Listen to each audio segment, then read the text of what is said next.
Hello there, Cryptowisers. It's your old friend Milton here. I am back. That's right.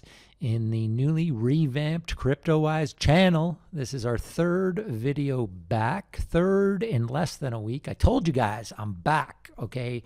I am back. Cryptowise is back. Really thank everyone who have watched the last couple of videos, especially the last one, the good, bad, and ugly of Polkadot, okay? 547 views. Now that sounds like not very many, of course, compared to where we were at last bull cycle, but I am extremely thankful for each and every one of those views. We are building ourselves back up from zero, and we are going to be with you every step of the way as we get towards this next bull run. And the next bull run is going to be initiated by this next Bitcoin halving, which is now only 209 days away.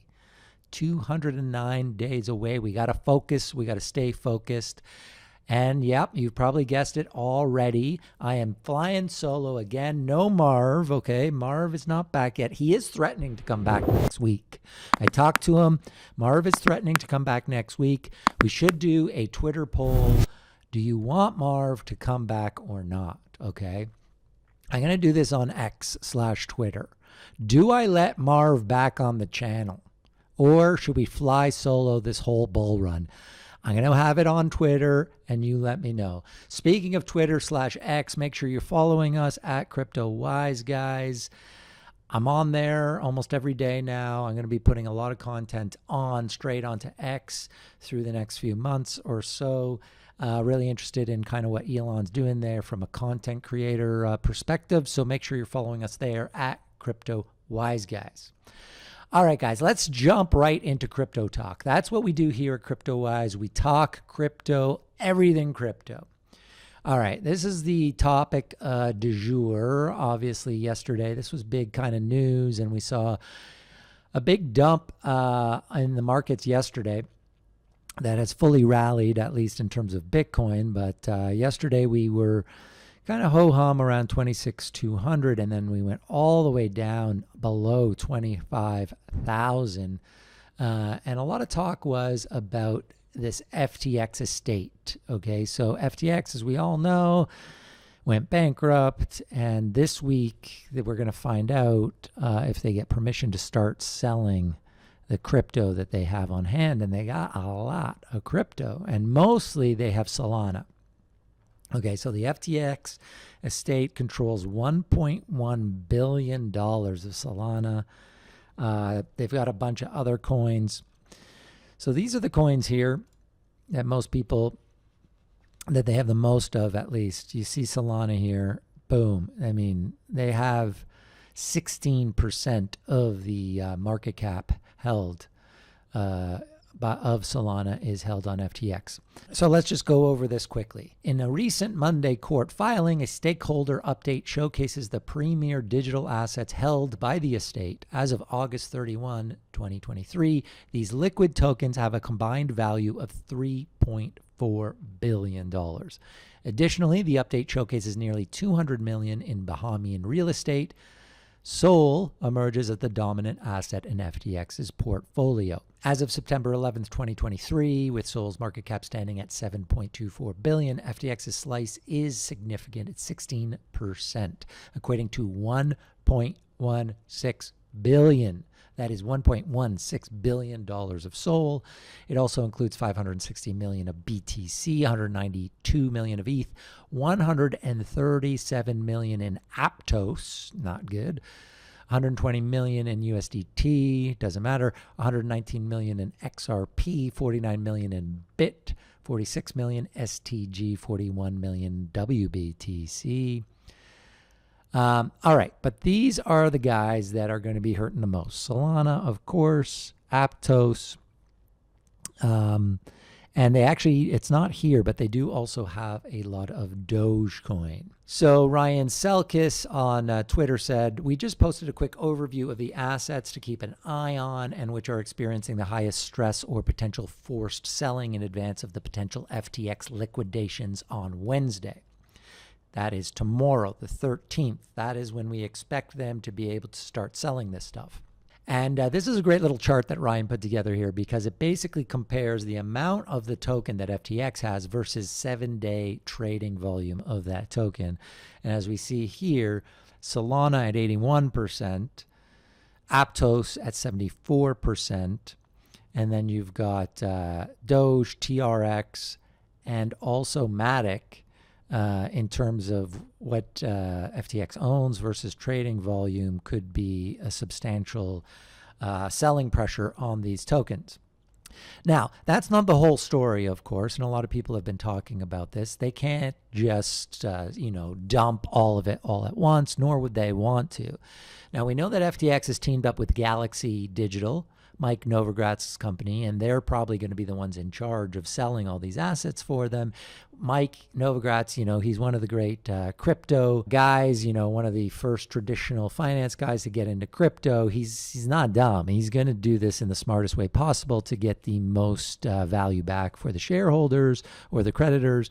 So they're not just going to dump right away. But that said, it's still not good news, okay? There's no way to pretend that this is good news for these tokens. And if we look at Solana specifically, some of the comments here on this post by Ryan says this chart is alarmist. The number of vesting tokens is known. It is on chain, and that is true. So if we go down here, someone has posted the chart here of the Solana Foundation transaction with FTX.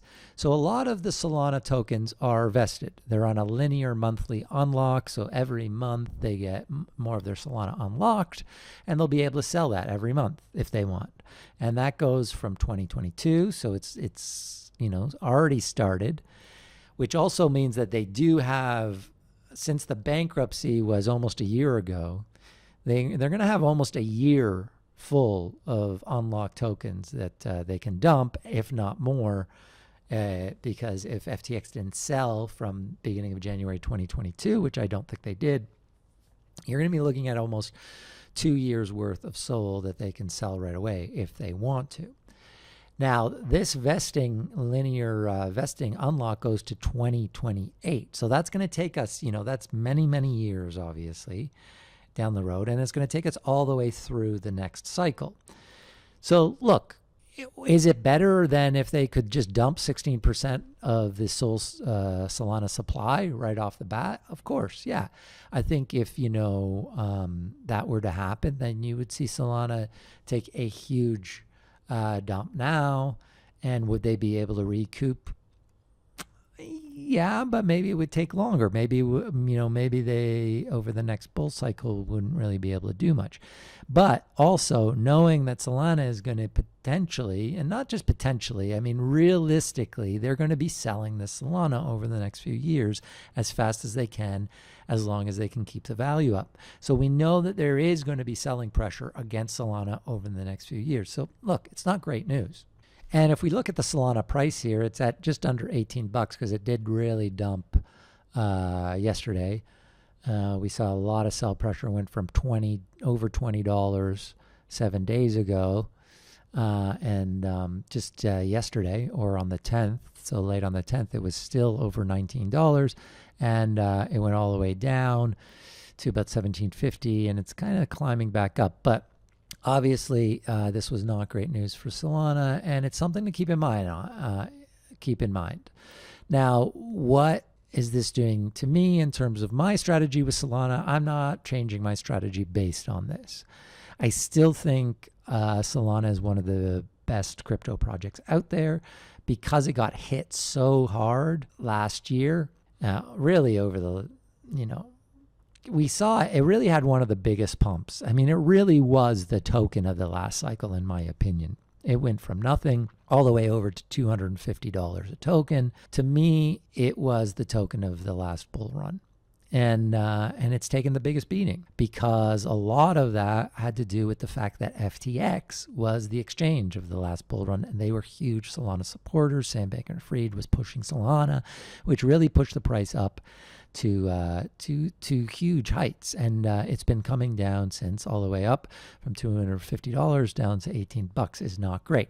Now, as I said in my last video, I could see a scenario where we don't ever see $250 Solana, at least not in the next bull cycle. Maybe it takes another 2 cycles to see that again. But at 18 bucks, we really don't need it to hit that 250 again. I do see it going back up over, well over $100. And I think that is, in terms of risk reward, one of the best risk reward plays going to next bull cycle. That's why I'm definitely, I have it already. I got a ton of Solana bags. I have them staked, so I'm kind of, slowly growing them. And I will consider buying more Solana if we do end up seeing a big dump after the FTX is able to start selling. So based on what happens after they start selling, I will consider buying more. But other than that, it has not changed my strategy on Solana at all. I'm holding. I think it's going to do very well over the next bull run. But something to keep in mind, if you don't already own Solana, keep in mind there is going to be buying pressure from that FTX supply all the way through the next bull cycle. All right. So as I talked in the first video that I did in this kind of Cryptowise relaunch, I just kind of listed out what's going to 100% be in my 2025 bull run portfolio.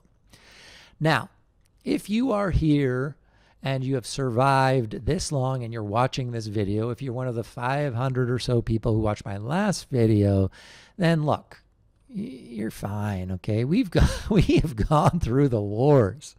Okay, so if you're here watching this video now, my guess is you're not going to be selling between now and the halving. So these videos and the strategy, unless you're a trader, I'm not a short-term trader. I'm a long-term investor in crypto, and right now my strategy is all about preparing myself for the next halving and the bull run that will follow that, or should follow that. Of course, nothing is guaranteed, but I strongly believe that that is going to happen again, and I want to be prepared. So really the question over the next few months for me is, what will this portfolio look like then? Okay. Going on that theme, I guess, talking about just what this channel is going to be doing, the overview of what my focus is going to be, is definitely not going to be this, okay? I'm not going to be worried about yesterday's dump. I'm not going to be doing videos being like, oh my God, Bitcoin is dumping. I saw so many crypto influencers yesterday, and they just like the ups and downs of the daily thing. It's like, oh my God, Bitcoin's going to die. It's like, guys, if we're here, if we survived the Luna debacle, the Celsius bankruptcy, the Voyager bankruptcy, the FTX bankruptcy, our altcoins going down 99% already. Okay, if we're still here, then we really should not be worried about the daily up and down of Bitcoin. Okay, we need to be preparing ourselves for the halving and then the subsequent bull run if it happens. And that is why this little guy, okay, Cryptowise, you see our little main guy here, our Milton logo, looks a lot like Einstein, but he's more handsome. He's a bit sexier. He's more of an action star Einstein. But he earned these wrinkles. You see the white hair and the wrinkles? These were earned in past crypto bear markets. And I got a lot more wrinkles, a lot more scars, a lot more white hairs from this one that we're in right now. But I am telling you, those are earned, and they are what are going to pay off by still being here right now and prepping for the next bull run. So forget about it. I'm not going to be talking daily price action. I'm not going to be talking about the fact that, oh, Bitcoin is pumping. We went from 25 to 26 again. Forget it. Who cares? Okay? Boring. Focused. Stay focused. We're prepping. What is going to be in our portfolio? I'm going to be sharing mine with you.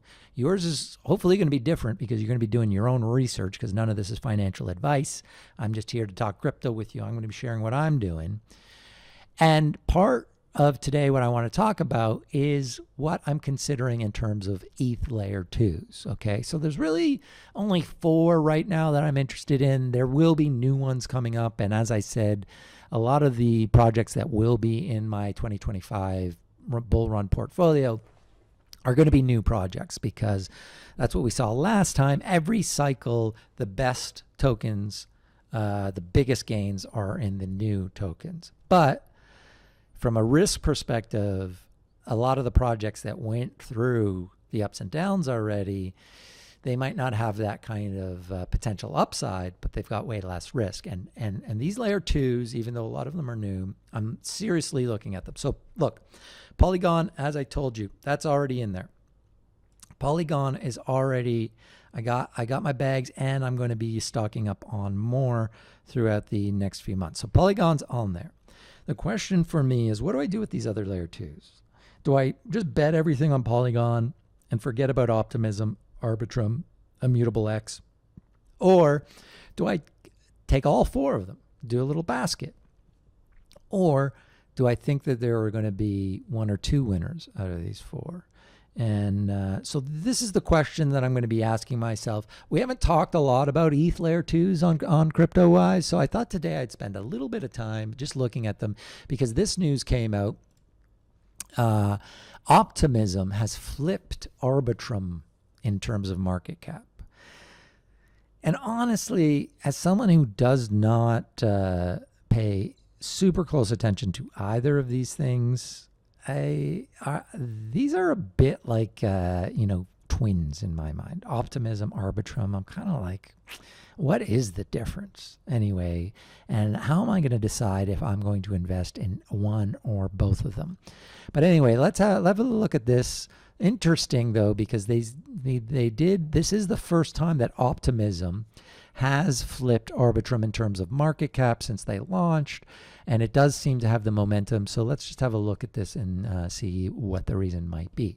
So it says Monday's carnage in the crypto market on Monday caused terrible editing. Guys, come on, Decrypt, where are your editors? What kind of sentence is that? Monday's carnage in the crypto market on Monday. Has anyone proofread these articles? Anyway, this is the kind of editorial that you get on crypto sites, but the gist of it is usually right, if not the details. Anyway, it says Arbitrum's governance token, ARB, dropped to a new all-time low of 74 cents, according to the data from CoinGecko, while Optimism's OP token gained 6.8% in the last 24 hours, which traded at 1.33. The flipping of the two projects' market caps occurred due to considerable liquidations of ARB's long orders. CoinGlass data shows that 2.2 million longs were liquidated on September 11th. The fundamentals remain unchanged. So the number of transactions and daily addresses interacting on Arbitrum and Optimism has remained consistent since the start of September, with Arbitrum total transactions continuing to lead Optimism. And this is according to Dune. So right now, in terms of transactions, we've got Arbitrum still in the lead, and yet Optimism seems to have the momentum in terms of market cap and price action. So anyway, what the heck is the difference between Arbitrum and Optimism? And if you're new to crypto, I did want to kind of just very quickly, because, if you're an OG Cryptowisers, you can skip ahead if you want, if you're not interested, if you know all this already. I just, it's always good to also brush up, because there's 20,000 cryptos out there. So even when I think I know what I'm talking about, and I've done a ton of research on one crypto, by the time I've researched, another 10 or 20, it's good to brush up on even the most popular tokens that are out there. So here's a guide on CoinMarketCap about the comparison between Optimism and Arbitrum and what the difference between the two of them are. They've got some fancy charts here in terms of the actual architecture. I'm not going to go through that. Okay, so what are these and what's the difference? Let's just quickly go through this. Okay, layer 2 chains like Arbitrum and Optimism are helping Ethereum to share the workload. So if you're new to crypto, the whole deal about Ethereum is it is extremely secure. It's certainly by far the biggest and best smart contract blockchain out there. But what has happened in past cycles is as things heat up or whatnot, the chain gets really clogged up and gas prices go through the roof. And this has really been a challenge for scaling in crypto. So a lot of people built other chains like Solana and Polkadot, to name a few. But other people went out and said, look, we don't have to build a whole new ecosystem. What we can do is build a second layer using the Ethereum security, but do most of the work on this layer 2. And so it could be faster and cheaper on this layer 2, but it has that kind of security of the Ethereum blockchain. Look, it's a great thesis. I think it's going to work. I think some of these layer 2s are here to stick around, and I really think that some of them are going to be super successful. So that's kind of the gist of what a layer 2 is anyway, if you didn't know that. So anyway, Optimism and Arbitrum, they are roll-up. Okay, they use a technology called roll-ups. That's how they do this. So it says here, they use optimistic roll-ups to roll up hundreds of transactions into one and offload traffic from the Ethereum mainnet to the second layer.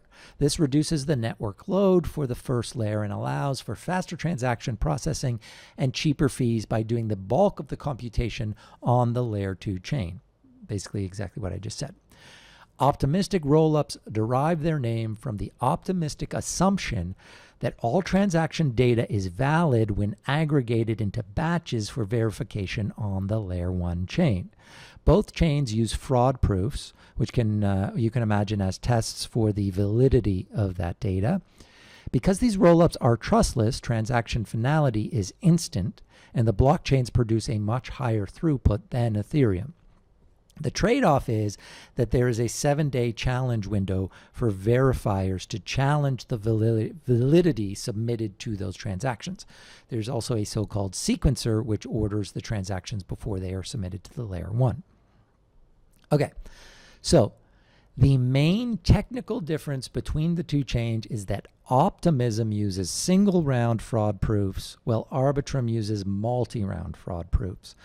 In normal English, this means that Optimism's method is faster, but potentially more expensive due to the higher gas fees. So that's really the only difference between them. The other difference is that Optimism uses an Ethereum virtual machine, whereas Arbitrum has its own virtual machine. It has the Arbitrum virtual machine.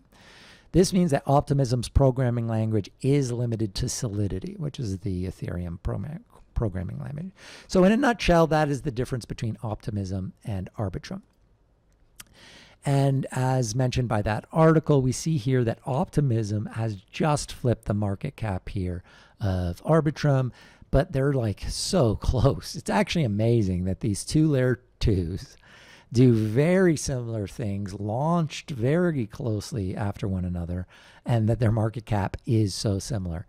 But let's have a quick look here at tokenomics. And I want to talk about tokenomics today also as a refresher. Obviously, if you're in crypto, you know that tokenomics are a big part of how you choose to, or how you should choose to make investments in a token or not.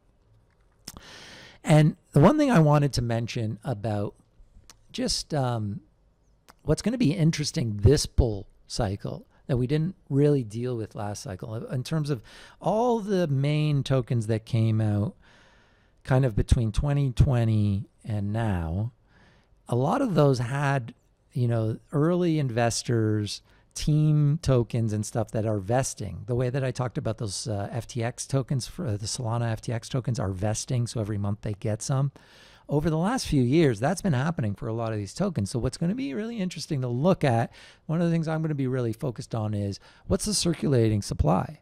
Because a lot of these projects will have most of their supply out there, which reduces the selling pressure on it, which could be good news for this next bull run, versus other ones that still have a lot of unlocks that will happen as the bull run happens. And so maybe they won't get as big a price boost. So anyway, in terms of Optimism, according to CoinGecko anyway, sometimes this stuff isn't 100% right or correct. So, keep that in mind. They're saying the max supply of Optimism is just over 4.2 billion. And right now the circulating supply is 798 million. So that's where that is at. And if we look at the max price chart here, it's really kind of stable. Like in terms of it launched at about 140 and now it's at 133. So, we saw a bit of a spike, went up to $3 and now it's down to 130. and compare that to Arbitrum, they have a $10 billion max, 10 billion token supply max, and they only have a circulating supply of 1.275. So a lot of their supply is not circulating yet. And if we look at their chart, they maxed out at about 165, and now they're down to 78 cents. But so theirs has been more of kind of a gradual decline since they launched. They did have more hype when they launched, I gotta say. So honestly, nothing really here gives me that much concern. A great new feature here on CoinGecko is the tokenomics tab. So they've got this whole tokenomics tab here. You can click on it and it gives us the whole chart. And so we can compare these. As we see here for Arbitrum, they've got 42%, almost 43% is going to the DAO Treasury, the team at 26.9, investors 17.5, the ecosystem 1.1, individual wallets 11.6. I guess that was the airdrop that happened. And if we compare that to Optimism, let's see if there's any main difference here. Core contributors 19%, investors 17%, very similar. Ecosystem fund only 25%, airdrop was 19%, and then they've got the RPGF, which I'm not quite sure what that is, but that's at 20%. So if we look at the supply schedule here, as we see here, we're going to be, when the halving happens, which will be next May-ish, they're going to, about 75% of that supply is going to be out into the world. So that's not bad in terms of the next bull run, in terms of how much supply is going to be hitting the market. It's not bad at all. Right now, I would say I would lean Optimism in terms of, and then in terms of Arbitrum, they don't even have that chart. So that's not great. Anyway, that is a quick look at these two. I'm not going to make any sort of decisions. The third one is ImmutibleX, which is more of a gaming layer 2, which I really like. Now, their circulating supply is pretty much 2/3 out there, and they launched earlier than Arbitrum and Optimism, and so they were kind of launched still as things were pumping. So they had a huge pump, and so they went basically from an $8-9 launch, and now they're at 50 cents, and they haven't really been doing much at all lately. All right, the other thing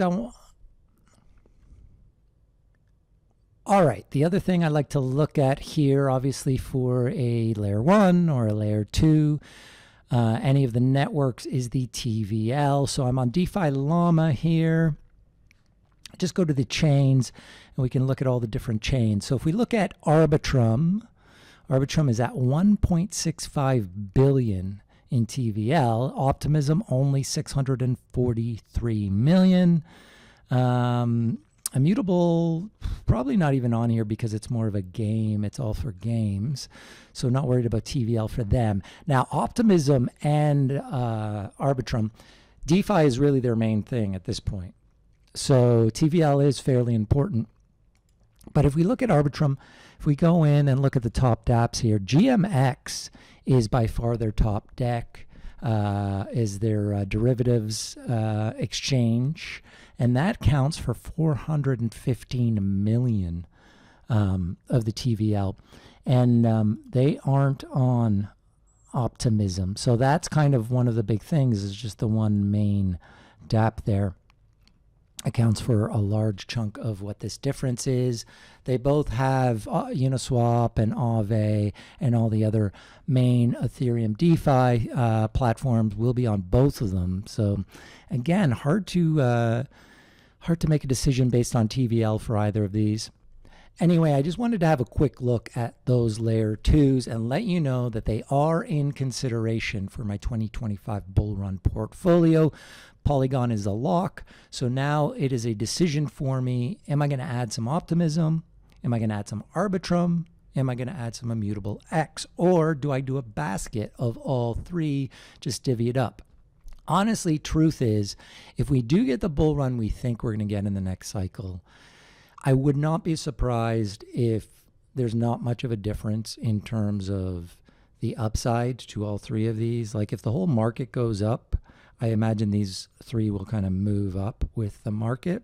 So a basket might not be a bad decision because, you're just kind of spreading risk a little bit because you don't know if, some sort of calamity hits any of these in particular, then you're kind of safe if you got all of them. Now, if you put all your eggs in one basket and that happens to be the one that kind of goes down for whatever reason, you're kind of screwed. And I don't know that the upside compared to the others is there. Like, is there going to be one of these in the next 2 years going to really outperform the others? Now, I'm betting Polygon does. Or in terms of, I think its upside is probably matches their upside, and I think the risk is lower. That's why it's a lock for me so far. The other ones, I'm still deciding, but at this point, it might just be a basket. That's kind of what I'm leaning towards.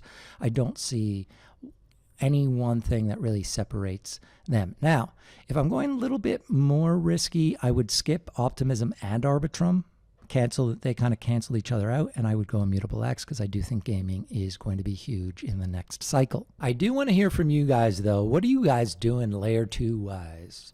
Do you own any of these? Do you own Polygon? Do you own Optimism, Arbitrum, ImmutibleX, any of the other ones?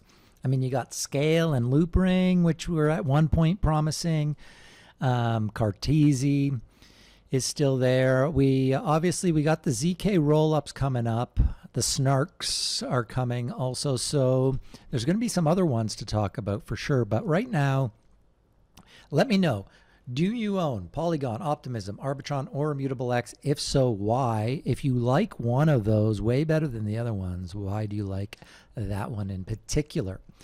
All right, one thing I wanted to go through next is a little blast from the past, because I think this is really important, okay, for any of you who are fairly new to crypto. If you came into crypto, say, from 2021 until now, and you didn't live through one of the past the bear markets like the one we're going through now, this is how the cycles work. And this is very, very important, okay? If you listen to only one part of today's show, either on YouTube or podcast form, because if you're watching this on YouTube, you can also just do this as a podcast, while you're going for a walk or a jog. You hear Milton, the sultry voice of Milton in your ears talking crypto as you go for a drive or wherever.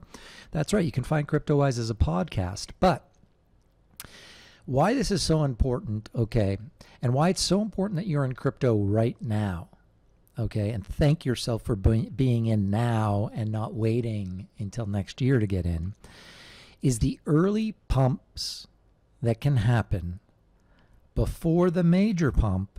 Sometimes you can make the major gains, okay, the better gains there.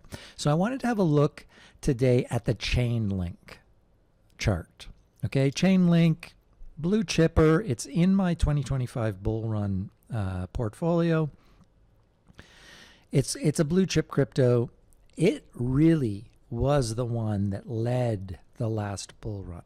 And I have a feeling this could happen this time around with some projects. We don't know which one or ones. But if we have a look here, basically the year we're in right now, forget about 2023. I know the calendar all says 2023. Forget it. We're 2019. Okay? Last time the halving happened in 2020.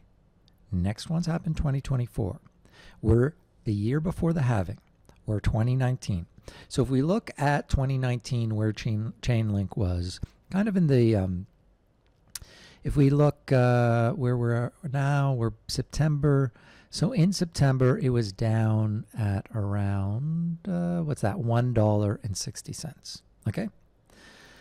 Then it had a little pump going to the end of the year. It went up to $3, and then it crashed back down to about 150, right?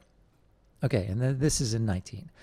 Fast forward to 2020, we had the COVID dip right here. I guess I could zoom in here so that it is easier to see. Okay, COVID dip is right here, March of 2020.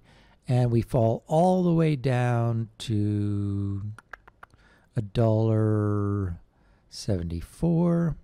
Okay, so we're at $1.74 March 2020. Okay, this is where Chainlink led the whole market. It went from there all the way up August 2020. This is before any of the other huge pumps. Okay, this is DeFi summer, so you're getting new projects.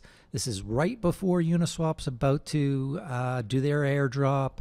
So things are happening. There's some things, but Chainlink goes all the way up to 20 bucks, from under $2 to 20 bucks. Okay, almost a 10x in that time, and then it goes back down to $9, and then the real bull run starts. And Chainlink went from $9 to $52 at its peak, and that was in May of 2021. So it peaked at 50. So this is what I'm saying. This 10x almost happened before any of the real action happened. Bitcoin was still at like 10,000. Like nothing was going on, and you could have got a 10x out of Chainlink, which was a blue chip crypto. It's not like this is some crazy meme coin or something else. Blue chip crypto, it had been around in the last cycle. 10x's from the halving to August, a couple of months. And that you would have got more for your bang for your buck there than if you had bought in, somehow miraculously bought in at the bottom of this little dip here in September of 2020, October 2020, and held it and sold it at the peak, okay, in May 2021. You still would have done way better if you had bought after COVID and sold in August of 2020. You would have got a 9x versus not even a 5x something. So the early pumps, the point of going through all that with you, the early pumps are very important, and you can make a lot of money from the early pumps. You don't have to wait for new all-time highs. You don't have to wait for the whole retail market coming in. There's going to be a lot of money to be made if you are here paying attention in the right coins for the early pumps before the whole market moves. So I just wanted to say that, especially for people who are new to crypto. Okay, moving along. I talked about Astar in my last video. If you have not watched that yet, please do. It's the good, the bad, and the ugly of Polkadot. And I talked about Astar as the good, and they did launch one of their big news items. Okay, so they have two huge news items this week.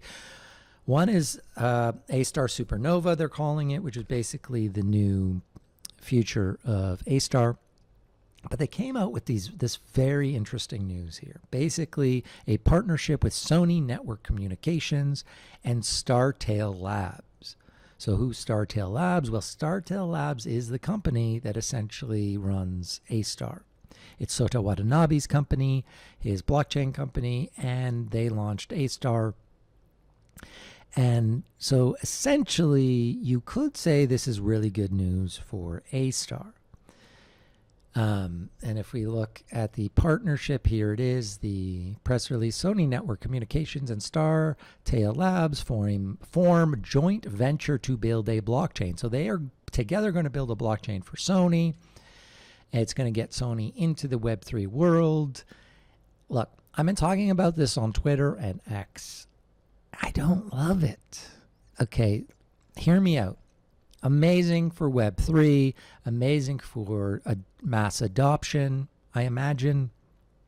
But if you're a supporter of Astar, if you hold Astar like I do, I don't see where the direct value is going to come for Astar.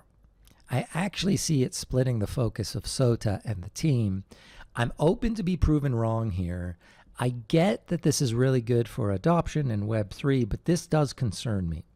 What concerns me is as enterprises want to enter Web3, they're going to team up with people like Sota Watanabe, who started Astar, or other of the big blockchain minds out there who were instrumental in building these decentralized networks. But because an enterprise like Sony can't cash in on Astar, it's decentralized. They can't, for them to use Astar makes no sense. They can't profit off of it. Instead, they're going to partner with the private corporation and the talent that came up with Astar and figure out a way to push all the value to Sony and the enterprise. That concerns me. So, although good news for Web3 and mass adoption, right now, I hope I'm wrong. I would love to have Sota on the channel. I don't see the value for Astar, unfortunately, with this one, and I'm worried about split focus with with Sota and the team.